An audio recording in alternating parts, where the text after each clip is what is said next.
เชิญออกมาขอบันทึกด้วยนะคะขอบคุณค่ะ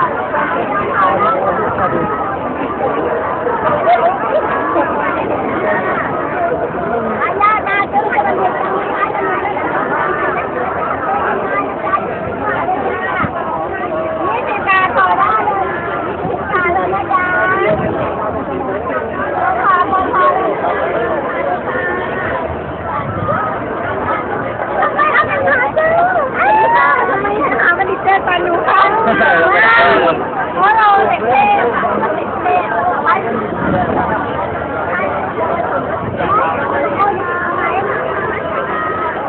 นี่ครับ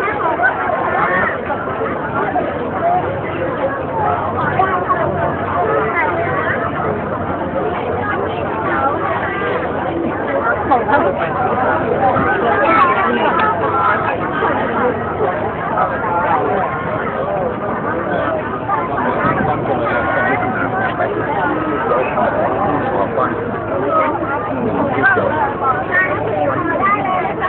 ประกาศนะคะประกาศค่ะ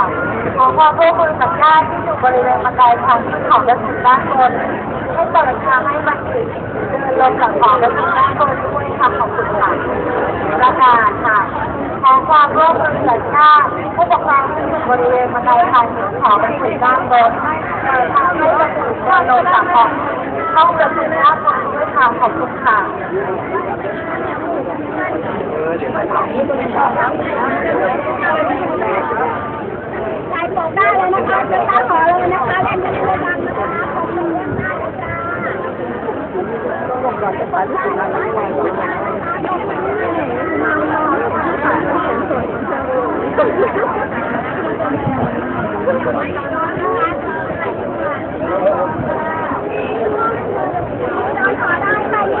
เลยนะคะ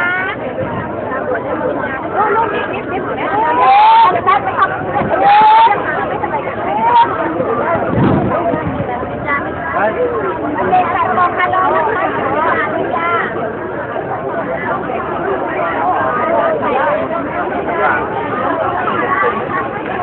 การนะคะ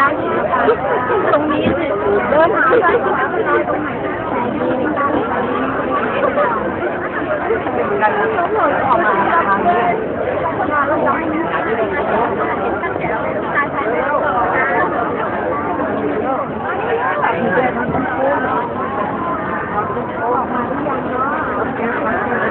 จำว่าที่ชนะเลยดีกว่าก็ลงมาเป็นยังไงบอลลูนสีดำยิงในหน้าผมไม่ได้เลยต่อไป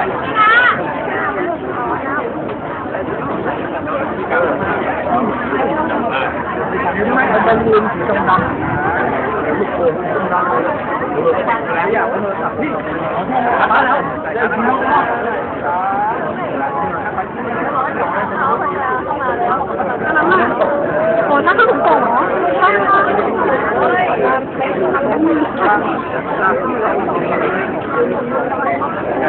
ดินมาแล้วยังเขาออกมาจากที่ไหน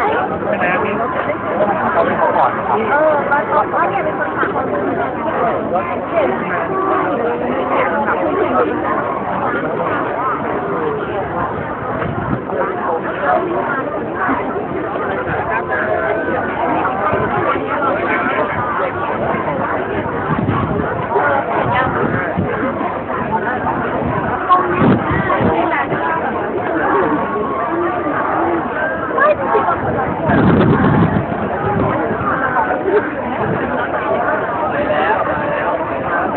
ว่าแล้วผมอยู่ได้เลยเขาเล่นคนถามมาทางโน้นเอาเรื่องที่หน้าคุณพี่แ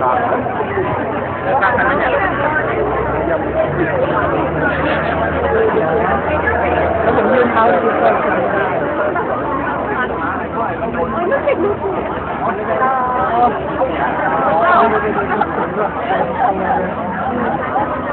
เต้นไม่รู้เดี๋ยวมารับวันชาญทำ